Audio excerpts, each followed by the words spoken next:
Bonjour à tous. Ça me fait plaisir d'être avec vous ce matin pour ouvrir la parole de Dieu sur un sujet de base, la création. On a quelques petites mises à jour techniques pour voir si tout fonctionne. Yes. Donc, on va parler ce matin de l'ordre et le désordre dans la création. Vous savez que cet été, j'ai passé une semaine avec les adolescents au Camp Brochet, puis on a parlé de ce sujet-là toute la semaine. On a parlé d'un Dieu créateur qui veut une relation avec toi. C'est ces méditations-là qui m'ont vraiment donné le goût de vous partager aussi un volet, un aspect de cette création où est-ce qu'on peut voir de l'ordre et du désordre. La création ou le mot « créer » a deux significations ou deux volets, on pourrait dire. Le premier volet de création, c'est l'ajout de nouvelles matières. Donc, quelque chose qui n'existe pas à un moment et qui, après, existe. C'est le mot « bara » en hébreu. Puis là, Bruno m'a même envoyé les petits hiéroglyphes, là, pour ceux qui lisent l'hébreu.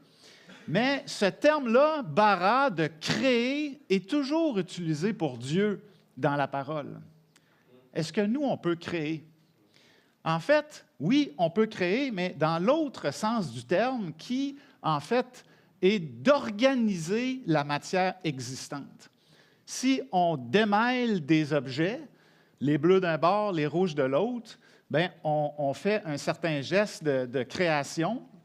On peut classer, on peut assembler des objets ensemble pour créer quelque chose qui est nouveau dans un sens, mais sans qu'il y ait de la nouvelle matière, n'est-ce pas? Agencer. Puis là, je vais vous donner des exemples, parce qu'il y a des choses qui sont très, très simples.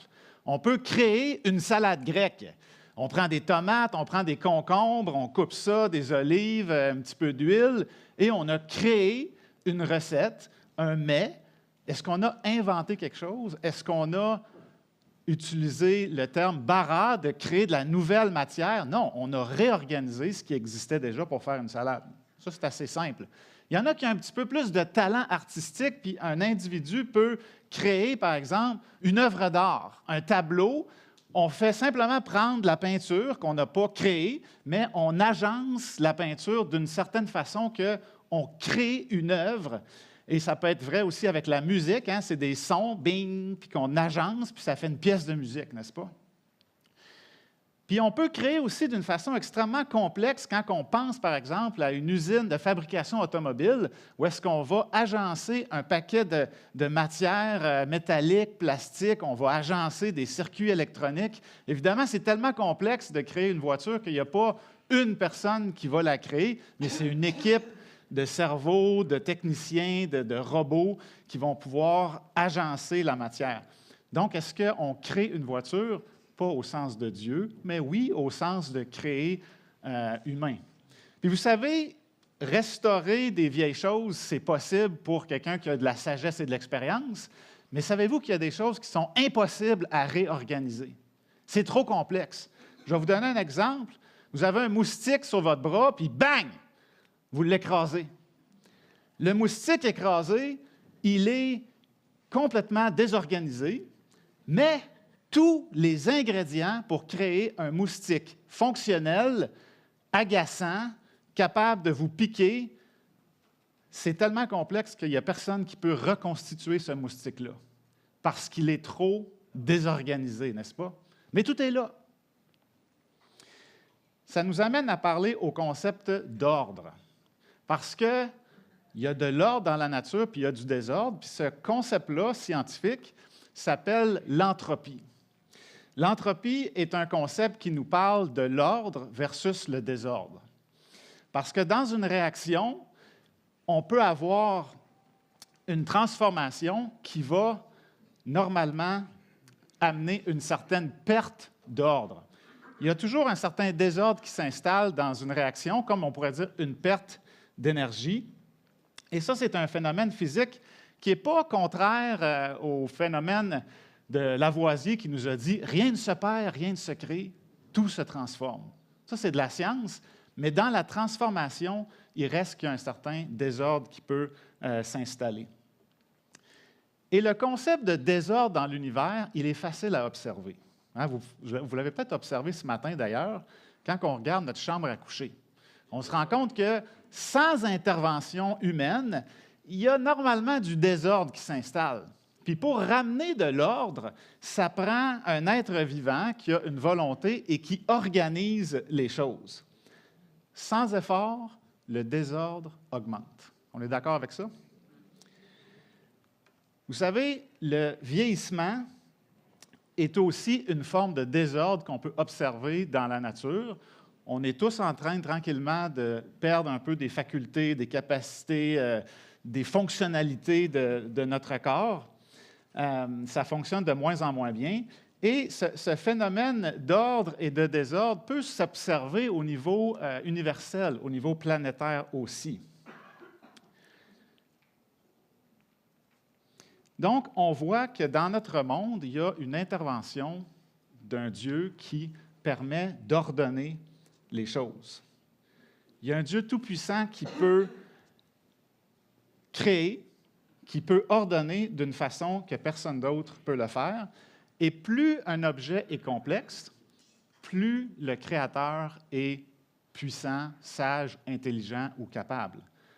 Quand on prend une machine plus ou moins complexe, on peut avoir un aperçu de la capacité de celui qui l'a créée, peu importe la simplicité ou la complexité.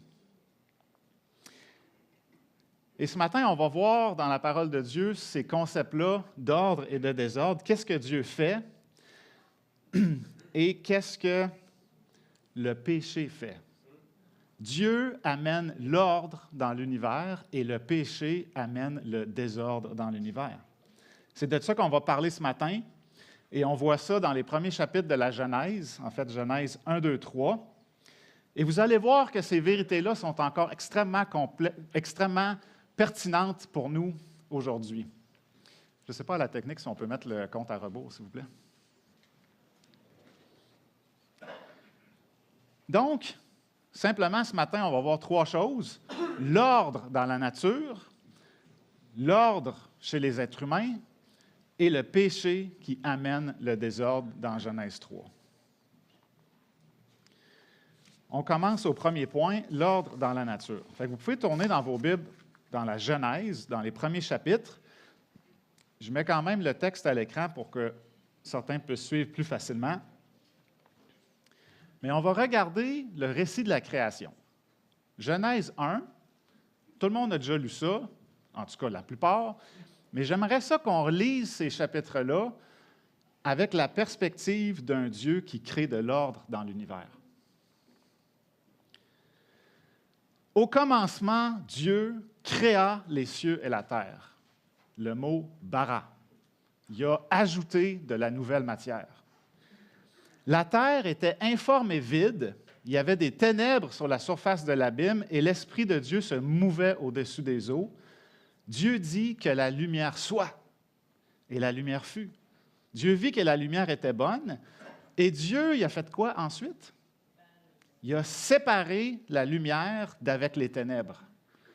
Il a mis de l'ordre, il a classé les choses. Dieu appela la lumière jour et il appela les ténèbres nuit. Ainsi, il y eut un soir, il y eut un matin. Ce fut le premier jour. Dieu dit qu'il y ait une étendue entre les eaux et qu'elle sépare les eaux d'avec les eaux. Dieu fit l'étendue et il sépara les eaux qui sont au-dessous de l'étendue d'avec l'eau qui est au-dessus de l'étendue. Encore une fois, Dieu classe. Dieu augmente l'ordre ou Dieu fait diminuer l'entropie par ses actes créateurs surnaturels tout-puissants. Il appela l'étendue du ciel, il y a un soir, il y a un matin, deuxième jour. Ensuite, Dieu dit au verset 9 que les eaux qui sont au-dessus de la terre se rassemblent en un seul lieu et que le sec apparaisse. Et cela fut ainsi. Dieu appela le sec terre et il appela l'amas des eaux mer. Et Dieu vit que cela était bon. Donc, Dieu a commencé par créer la matière, créer la terre. Il a séparé le ciel d'avec ce qui est plus bas. Il a séparé l'eau, l'air. Il a fait du ménage. puis il a ordonné les choses. Et une fois que ça s'était fait, il a continué son travail créateur, puis il dit que la terre produise de la verdure, de l'herbe portant sa semence, des arbres fruitiers donnant son fruit selon son espèce, et en eux leur semence sur la terre, et cela fut ainsi. La terre produisit de la verdure, de l'herbe portant de la semence selon son espèce, et les arbres donnant du fruit et ayant en eux leur semence selon leur espèce. Le mot « espèce » revient plusieurs fois. Le mot « semence » aussi revient quelquefois, c'est intéressant. Et Dieu vit que cela était bon. Il y eut un soir, il y eut un matin. Ce fut le 3e jour. Dieu ajoute de la matière, Dieu ajoute des phénomènes qui n'existaient pas avant. Et on parle des végétaux, on parle des plantes, on parle de toutes sortes de variétés dans sa grande sagesse. Puis cette photo-là, ces 3 photos-là, en fait, c'est moi qui les ai prises dans une seule promenade au Camp Brochet en montant la montagne. Juste pour donner un aperçu de la diversité, juste à Saint-David de Falardeau.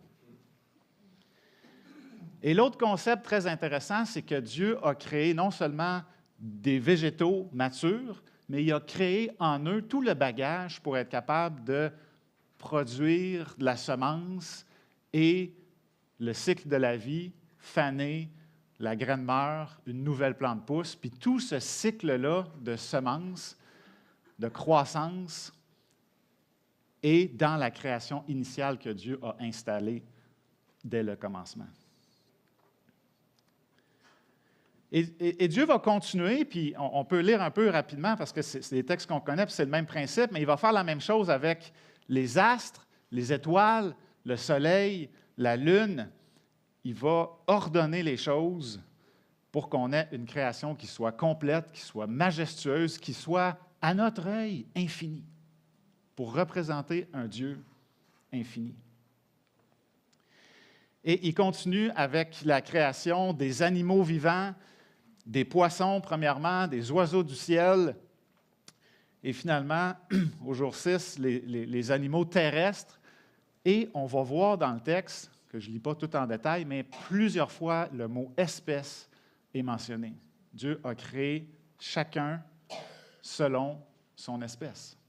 Dieu a classé les choses et il a mis les créatures dans des boîtes qu'il a appelées des espèces et il a laissé ça se développer.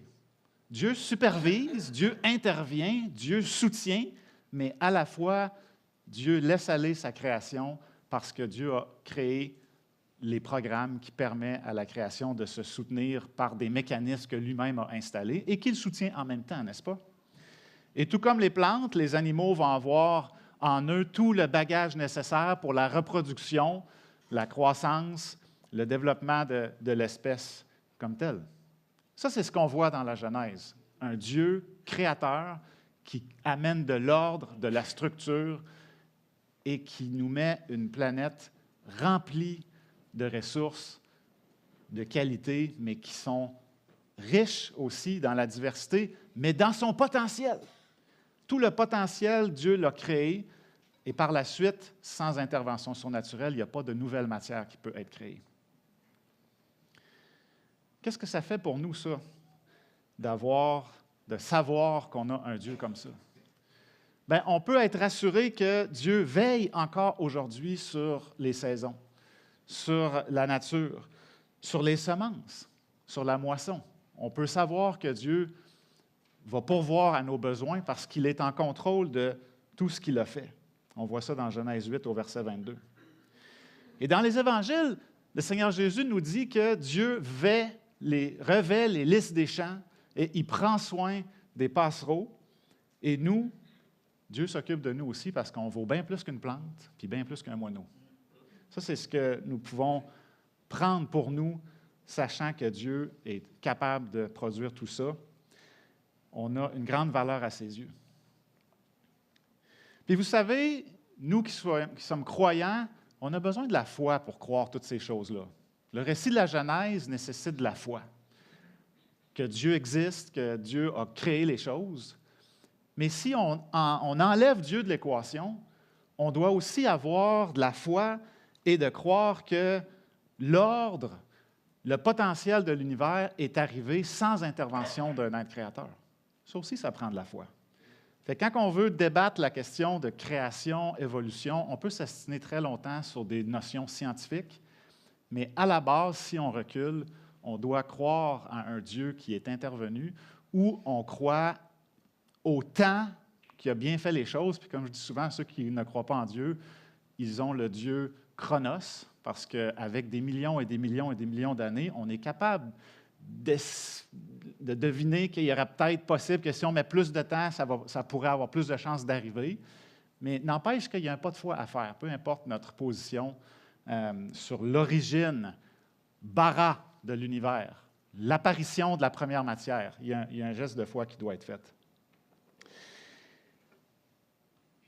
Et je vous dis que la deuxième loi de la thermodynamique dit que l'entropie augmente. Le désordre augmente dans l'univers. On est en dégradation. Mais il y a toutes sortes de phénomènes qui nous amènent à penser le contraire. Parce qu'on dit, non, mais il y a plein de choses qui évoluent, il y a l'adaptation des animaux, et on a l'impression que c'est contradictoire, c'est dur à démêler tout ça. Parce que Dieu a créé les animaux et les espèces avec un tellement grand potentiel qu'ils peuvent s'adapter d'une façon incroyable. Puis, un exemple, c'est si on prend le lièvre arctique. Le lièvre arctique est extrêmement bien adapté pour son milieu. Il résiste au froid, il se camoufle, il résiste à ses prédateurs. Donc, on peut dire que c'est évolué, il y a eu une amélioration sans intervention divine. Mais la réalité, quand on regarde comme il faut, qu'est-ce qui se passe dans le développement d'une espèce comme ça, c'est que le lièvre arctique, si on prend son bagage génétique, savez-vous qu'il a complètement perdu l'information qui code pour les poils courts et les poils foncés. Parce que ceux qui ont eu le poil court, ils sont morts de froid, puis ceux qui ont eu le poil foncé, ils se sont fait manger par les prédateurs. Donc, le lièvre arctique est extrêmement bien adapté à son milieu, mais quand on regarde du point de vue génétique, il a perdu de l'information. Il est mieux adapté à son milieu, mais il a perdu de l'information que Dieu avait donnée à l'espèce des lapins. Et c'est là qu'il y a une grande différence avec nous qui croyons en un Dieu qui a mis de l'ordre dans l'univers puis qu'il y a une dégradation lente. C'est que ceux qui utilisent le temps ou l'évolution comme origine des espèces vont enseigner, en fait, c'est ce qui est enseigné dans les écoles, que toute forme de vie origine d'une seule cellule et qu'il y a eu une complexification, donc il y a eu une augmentation de l'ordre sans intervention pour donner toutes les sortes d'espèces qu'on voit aujourd'hui.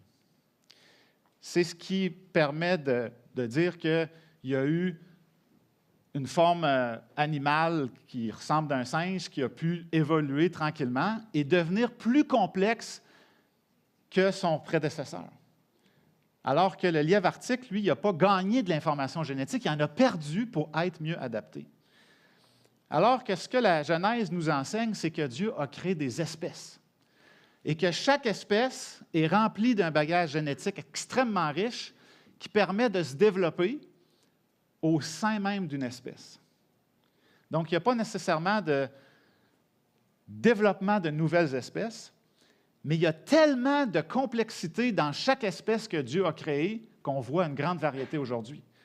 Puis, on a juste à prendre l'exemple des chiens ou la famille des chiens qu'on appelle Canis, qui a donné des loups, qui a donné des caniches, qui a donné des collés, qui a donné des labradors. C'est toute la même espèce que Dieu a créée à l'origine. Mais la diversité qui a été développée dans la même espèce nous donne l'impression qu'il y a une évolution qui s'améliore, mais ça ne change pas d'espèce. Tout comme il y a une diversité dans les êtres humains aussi. Donc, c'est vraiment une confusion, mais qui, en fait, est appuyée par la Genèse, le fait que c'est des espèces qui évoluent et non pas des nouvelles espèces qui apparaissent, parce que ça nécessiterait un gain d'information génétique, une augmentation de l'ordre, une diminution de l'entropie. Et ça nous fait adorer Dieu, de voir la puissance et la sagesse de Dieu dans sa création. Hein, on peut lire dans Psaume 19, là, les cieux racontent la gloire de Dieu, n'est-ce pas? Puis un autre verset que j'aime bien, c'est Romains 1, 20, qui nous dit « Les perfections invisibles de Dieu, sa puissance éternelle et sa divinité se voient depuis la création du monde. Elles se comprennent par ce qu'il a fait. On comprend Dieu par son œuvre. Ils sont donc inexcusables en parlant des êtres humains. » C'est un des versets que les jeunes ont appris par cœur cet été.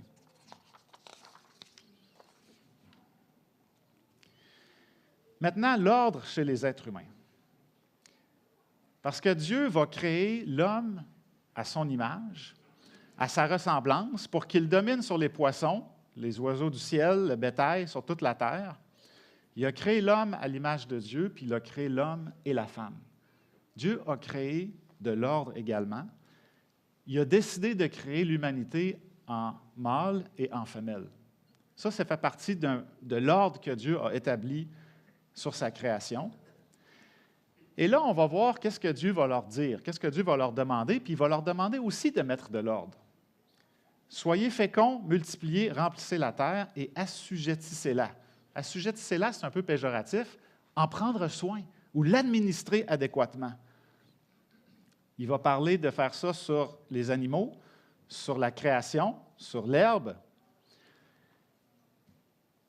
Et dans le fond, quand on lit ce texte-là, on peut voir que Dieu donne 2 mandats à l'être humain.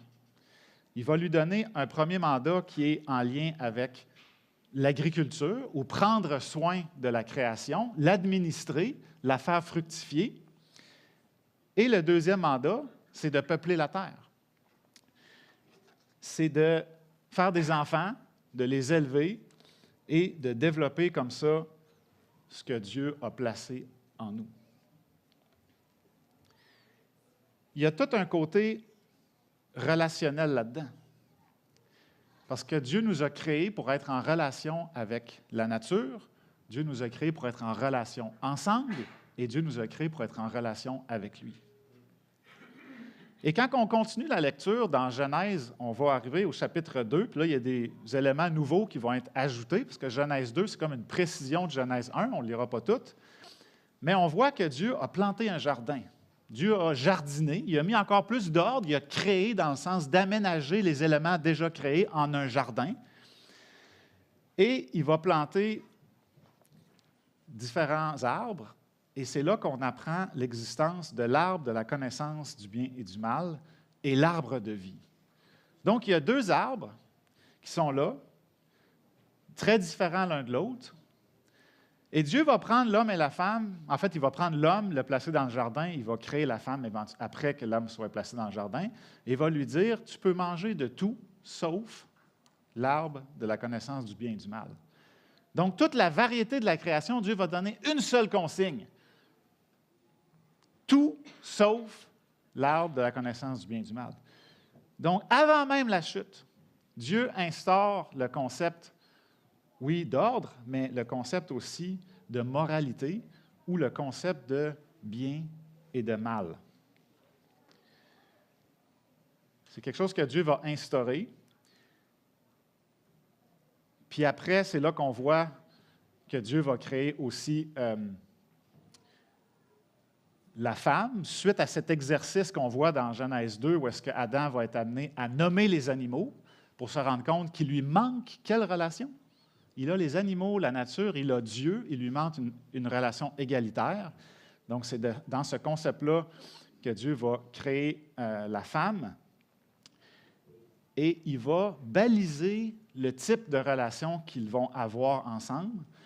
Il va instaurer le mariage, on voit ça au verset 24 à l'écran. C'est pourquoi l'homme quittera son père et sa mère, s'attachera à sa femme et les 2 deviendront une seule chair. Et le verset 25 est un peu curieux, hein? L'homme et la femme étaient tous 2 nus et ils n'en avaient point honte. On voit qu'à ce moment-là, il y avait tellement d'ordre qu'il n'y avait même pas de question de gêne, de honte, même en lien avec la nudité. C'était un monde qui était très bien ordonné, mais on le sait, il va y avoir le péché qui va rentrer. Donc Dieu instaure le mariage. Et donc, il y a de l'ordre dans la nature et il y a de l'ordre dans l'humanité, dans les relations. Et ça nous amène à comprendre qu'on n'est pas dans un monde de désordre, on est dans un monde d'ordre et on peut répondre à la question, quelle est ma place dans l'univers? Qu'est-ce que je fais dans l'univers? Mais quand on voit que Dieu est un Dieu d'ordre, qui a créé la nature, qui a créé les animaux, qui a créé l'homme et la femme, et tout ça de façon ordonnée et dans un but. Dieu souhaite une relation avec vous et moi. Vous savez, il y a des gens qui sont nés, puis malheureusement, leurs parents, c'est un accident. Ils ne voulaient pas. Puis la plupart du temps, ça s'arrange parce que, bon, ce n'était pas prévu, mais on l'aime tellement, cet enfant-là, que ça va bien. Mais il y a des gens qui ne sont pas désirés. Puis ça, c'est difficile, puis c'est des gens souvent qui vont avoir un problème d'estime d'eux-mêmes. Mais est-ce qu'on se rend compte qu'on vit dans un univers, on vit dans un monde où est-ce que tout le monde, la plupart des gens qui ne croient pas en Dieu, se considèrent comme une erreur cosmique? Ils n'étaient pas voulus de l'univers, ils se sont simplement arrivés par hasard. Mais vous n'êtes pas une erreur cosmique. Puis pour la plupart d'entre vous, Dieu merci, vous n'êtes même pas une erreur de vos parents, vous aviez été désirés. Puis s'il y en a qui n'ont pas été désirés, bien, vous êtes désirés de votre Créateur. Ça, c'est de l'ordre. C'est le contraire du désordre. Et ce Dieu-là qui vous aime, qui veut une relation avec vous, vous a transmis sa parole. Parce qu'il veut que vous sachiez comment faire pour vivre cette relation harmonieuse avec lui et nous donner une vie satisfaisante en étant en harmonie avec notre Créateur. Puis pourquoi les gens souffrent? Bien, on le sait, c'est à cause du péché, on va y venir. Il ne faut pas oublier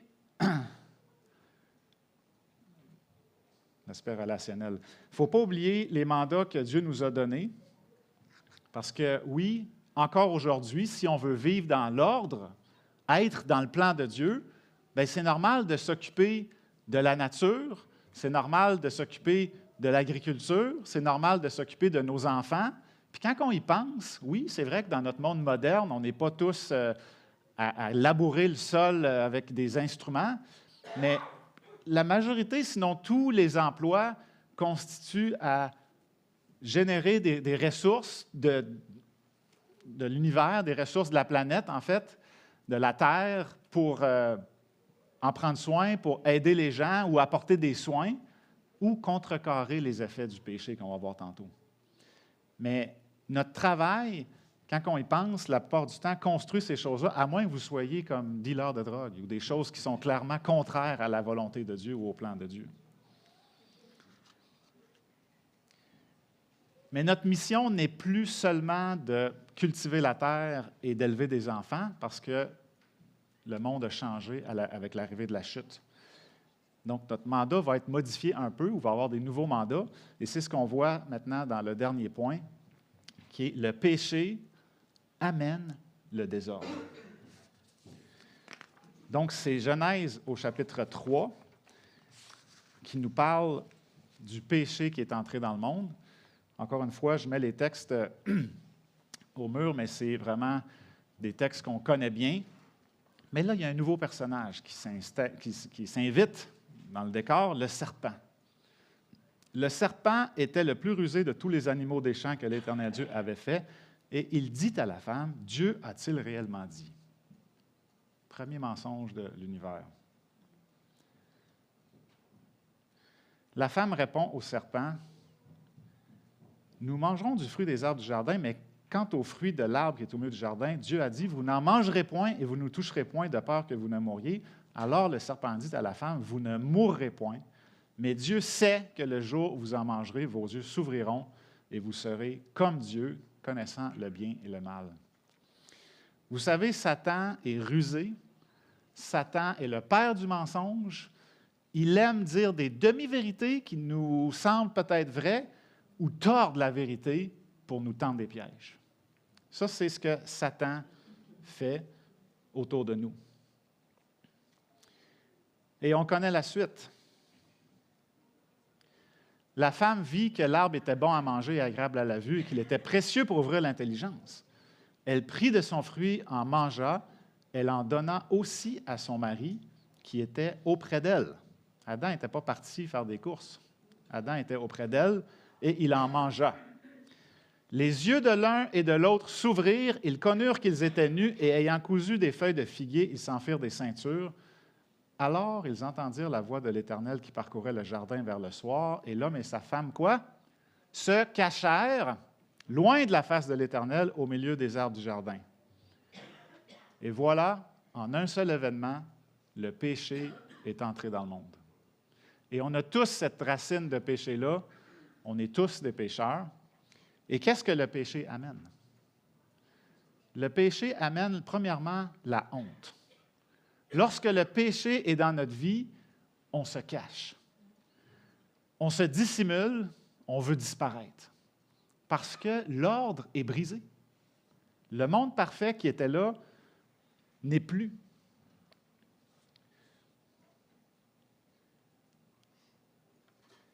Et vous voyez que quand on se cache, ça veut dire quoi? Ça veut dire qu'il y a un bris dans la relation. Parce qu'on est dans la présence de Dieu, puis là, on se cache de Dieu. Puis la première relation qui est brisée avec le péché, c'est celle qu'on a avec Dieu, n'est-ce pas? Mais Dieu, lui, il veut quoi? Une relation avec nous. Donc, l'Éternel appela l'homme et dit, « Où es-tu? » Puis l'homme va se justifier, « J'ai eu peur, je suis nu, je me suis caché. » Qui t'a appris que tu es nu? As-tu mangé de l'arbre dont je t'avais défendu de manger? L'homme répondit, « La femme que tu as mis auprès de moi m'a donné de l'arbre, j'en ai mangé. » L'Éternel se tourne vers la femme et dit, « Pourquoi tu fais ça? Le serpent m'a séduite, j'en ai mangé. » Des excuses. Lorsque le péché arrive, on ne veut pas remettre les choses en ordre. On veut les mélanger encore plus, puis amener le mensonge, puis l'accusation. Puis ça, c'est quoi ça? Ça, c'est le début du désordre dans la relation de couple. Le désordre commence à s'installer.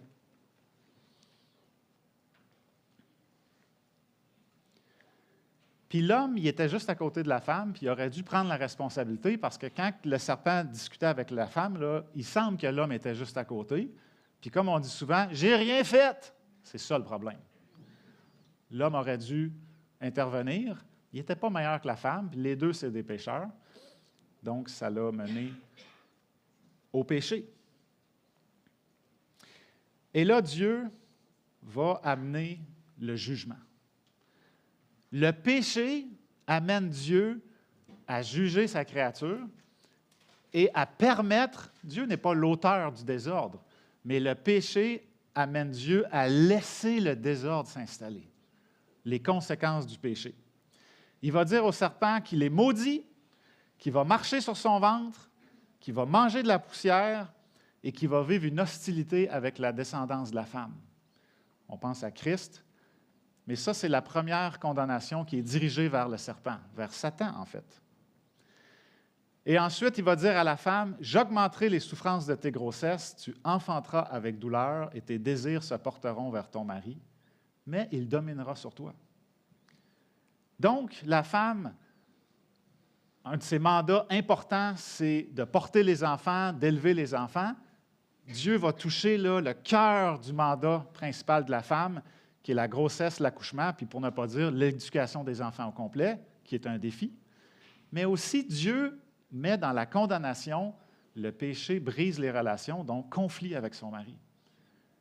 Elle va vouloir se mettre au-dessus, puis l'homme va la dominer. Ça, c'est normal, c'est supposé être comme ça. Non, c'est une conséquence du péché, mais quand il y a des chicanes dans le couple de ce genre-là, c'est une conséquence du péché parce que le péché amène du désordre.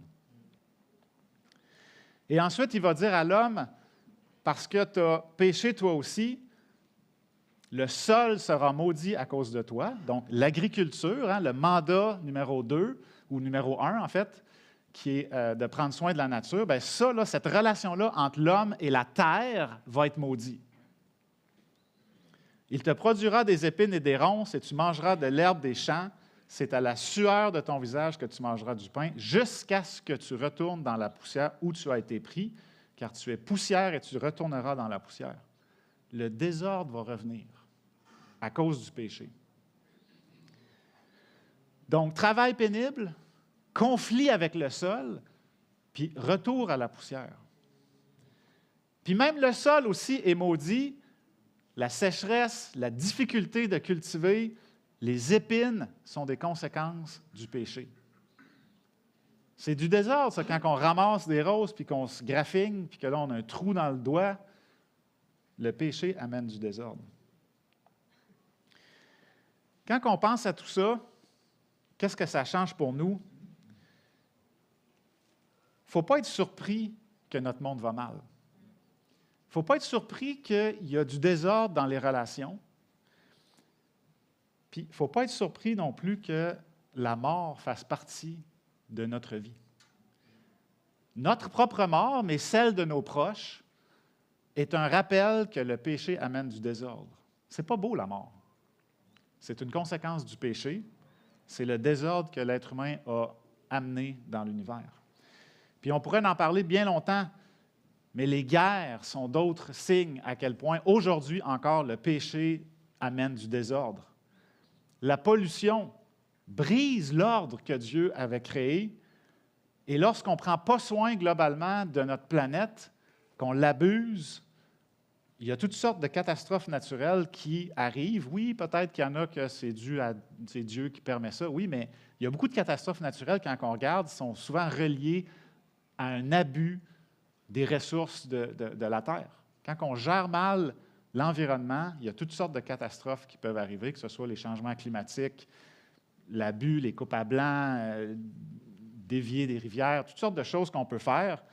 On peut le faire avec sagesse, mais on peut le faire aussi avec abus. C'est dur de démêler tout ça, puis je ne veux pas accuser tel ou tel comportement, mais clairement, il y a des catastrophes qui sont évitables si on prenait mieux soin du mandat que Dieu nous a donné de bien administrer la terre. Donc, on voit que le péché amène des conséquences sur tout l'ensemble de l'humanité et de la création. Puis quand on pense à la création, bien, il y a toutes sortes de preuves qu'il y a du désordre qui s'installe. Puis quand on regarde l'évolution des espèces, on a parlé de l'évolution tantôt dans le sens de spécialisation de certains individus d'une espèce qui deviennent plus performants pour résister. Mais quand on regarde comme il faut, il y a un paquet d'espèces que Dieu a créées qui sont disparues. Parce que lorsqu'une espèce disparaît, une espèce, c'est un regroupement d'animaux, une unité que Dieu a créée avec un bagage génétique qui peut amener une diversité aussi grande que les chiens qu'on voit, bien, il y a des espèces qui sont disparues. Donc oui, chaque espèce se diversifie, mais il y a des espèces qui disparaissent de sorte qu'au total, le désordre augmente. Au total, il y a moins de potentiel ou d'informations génétiques disponibles parce que lorsqu'une espèce s'éteint, ce n'est pas possible de revenir. Puis, quoi que les évolutionnistes en disent, on ne voit pas de nouvelles espèces apparaître. Parce que la génétique, vous savez, c'est très complexe. Puis là, il y en a qui vont dire, oui, mais tu as oublié de dire qu'il y a des mutations génétiques. Effectivement, il y a des mutations génétiques. Mais les mutations génétiques, la plupart du temps, ça vous donne un cancer ou une infirmité. Puis dans des rares cas, parce que oui, il y a des cas qu'une mutation génétique va amener une performance plus grande, par exemple, une résistance, une bactérie qui contourne un antibiotique pour devenir résistant. Ça, c'est une mutation génétique qui améliore la bactérie. Mais quand on regarde du point de vue des gènes, il y a une perte d'information. Il y a peut-être un gain de performance temporaire, mais il y a toujours une perte d'information qui peut être utile temporairement. Mais il n'y a aucune transformation génétique, il n'y a aucune mutation génétique qui gagne de l'information génétique dans le code d'un certain individu, puis encore moins qui va être transmis à sa descendance pour pouvoir amener un poisson à épousser des ailes pour qu'il puisse s'envoler. Parce que ça veut dire un gain d'information génétique. Et on n'observe pas ça.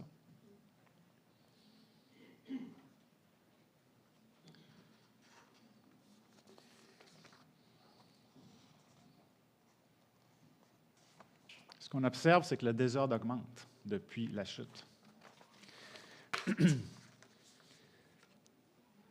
On va conclure, puis dans la conclusion, il y a beaucoup de choses pour nous. Parce qu'on a vu, premièrement, si on résume, qu'on a un Dieu tout-puissant, créateur, bara, qui a créé et ordonné, mis de l'ordre dans la nature et dans les êtres humains. Ça, c'est notre Dieu qui a créé et ordonné. Mais le péché a amené le désordre et le péché continue d'amener le désordre encore aujourd'hui dans votre vie, dans ma vie. Mais il ne faut pas être découragé. Parce que ce que j'enseigne ce matin, c'est que Dieu est encore là et Dieu a encore la capacité de renverser le désordre dans votre vie. Ça, c'est la bonne nouvelle. Ça, c'est la conclusion qu'on doit tous retenir, c'est que Dieu est là et il a la capacité et le désir de renverser les effets du péché dans votre vie. Parce que si vous souffrez de désordre dans votre vie, sous toutes les formes, que ce soit la maladie, que ce soit vos relations, que ce soit dans votre travail, tournez-vous vers le Créateur. Quoi faire? Qu'est-ce qu'il faut que je fasse? Si vous ne connaissez pas encore votre Créateur personnellement, il y a des choses très simples que vous pouvez faire. La première chose que vous pouvez faire, c'est de reconnaître qu'il y a un Dieu créateur, un Dieu tout-puissant, le seul qui peut ajouter de la matière à l'univers, qu'il l'a fait une fois. Est-ce que Dieu continue de le faire de façon miraculeuse? Peut-être, je ne le sais pas, mais clairement, Dieu a créé de la matière. Et je vous invite à croire, à placer votre foi dans ce Dieu créateur-là. Et reconnaître que vous êtes, comme moi, un pécheur qui amène du désordre. Ce qui va mal dans le monde, c'est à cause du péché, puis on doit se sentir impliqué. Et ensuite, mettre notre foi dans le moyen que Dieu a choisi pour rétablir le problème du péché. Mettre votre foi en Jésus-Christ. Lui qui peut renverser l'effet du péché. Et si vous placez votre foi en lui, la Bible, la parole de Dieu nous enseigne que Dieu peut vous faire renaître. Dieu peut vous régénérer, et lorsque vous êtes régénéré, il peut vous faire marcher en nouveauté de vie. Parce que la nouvelle naissance que la Bible parle, c'est une transformation qui nous amène ailleurs, parce que Dieu, celui qui peut éradiquer le désordre et ramener de l'ordre dans votre vie, vous transforme comme une chenille se transforme en papillon, n'est-ce pas? Donc ça, c'est le Dieu qu'on a ce matin qui peut vous faire renaître. Et 2 Corinthiens au chapitre 5 et au verset 17 et 18, on ne lira pas au complet, mais ça commence en disant « Si quelqu'un est en Christ, il est quoi? Une nouvelle créature. » Dieu crée toutes choses nouvelles et il est capable. Puis si vous appartenez déjà au Seigneur, si vous êtes un enfant de Dieu qui avait déjà amorcé cette transformation-là, de laisser Dieu injecter de l'ordre dans votre vie, que vous combattez le désordre que le péché amène dans votre vie, bien, laissez-vous utiliser par votre maître pour travailler dans le même sens que lui, d'être un artisan d'ordre et combattre le péché qui amène le désordre. Soyez des ambassadeurs du royaume de Dieu. Prêchez l'Évangile, édifiez l'Église, ça, c'est votre nouveau rôle. Oui, l'agriculture, prendre soin de la nature, c'est encore valide. Oui, remplir la terre, élever des enfants de façon saine, c'est encore un mandat, mais à cause du péché, on a ce nouveau mandat-là de prêcher l'Évangile et d'édifier l'Église à devenir de plus en plus semblable à son Fils, le Seigneur Jésus-Christ, n'est-ce pas? Amen. C'est un nouveau mandat qu'on doit vraiment prendre sans oublier les autres. Mais vous savez, Dieu n'a pas fini avec la création. Avec son œuvre créatrice, Dieu n'a pas fini. Parce que l'Apocalypse nous parle que Dieu prépare une nouvelle création. Parce qu'un jour, il veut nous rétablir dans un monde parfait sans péché. Dans un monde parfait où est-ce que tout sera en harmonie, nos relations avec nos enfants, notre femme, bon, il n'y aura pas d'enfants ou de femmes, mais si on veut juste avoir une analogie avec ce qu'on connaît aujourd'hui, l'harmonie avec l'ensemble des éléments que Dieu a créés. Puis dans l'Apocalypse, on voit que non seulement il y a des relations harmonieuses avec les semblables, avec Dieu, avec la nouvelle création, ça nous dit même que le loup et l'agneau vont vivre en harmonie ensemble parce qu'il n'y aura plus de désordre. C'est ça que Dieu souhaite, puis c'est normal qu'on aspire à ça. On n'est pas fait pour vivre dans le désordre, on déteste ça, mais on est pris, puis on a besoin d'un Dieu. Puis la nouvelle création est merveilleuse, ça nous dit que dans la nouvelle cité, Dieu va être présent, il n'y aura pas de larmes, pas de mort, pas de deuil, pas de cris, pas de douleur. C'est ça qu'on aspire. Il n'y aura même pas de soleil parce que Dieu va éclairer la ville. Mais si ce monde-là existait, il va exister, laisseriez-vous rentrer n'importe qui? On ne laisserait pas rentrer n'importe qui dans un monde parfait parce qu'il ne serait plus parfait après. C'est pour ça que Dieu dit qu'il n'y aura rien de souillé qui va entrer dans sa présence. Donc, on a besoin de passer par la repentance, par la nouvelle naissance, pour pouvoir être accueillis, parce que le monde parfait, il existe. Dieu nous a donné un monde parfait, il a laissé le péché amener du désordre, mais il n'a pas fini. Puis on n'a toute qu'une espérance d'être de retour avec lui dans un monde parfait. Prions. Oui, Seigneur notre Dieu, on est tellement reconnaissant d'avoir un Dieu tout-puissant, créateur, qui affermit notre foi et qui nous montre à quel point le péché n'est pas une affaire banale. Seigneur, on reconnaît que nous avons échoué, mais Seigneur, on a confiance que ton plan est suffisant pour renverser les effets du péché. Merci parce que tu nous offres le Seigneur Jésus-Christ qui peut renverser, Seigneur, cette vapeur pour qu'on puisse enlever le désordre de notre vie et accepter que toi seul es l'auteur de l'ordre de tout ce qui est bon. Et on veut t'adorer ce matin et te demander de nous aider à vivre pleinement ces vérités. Amen.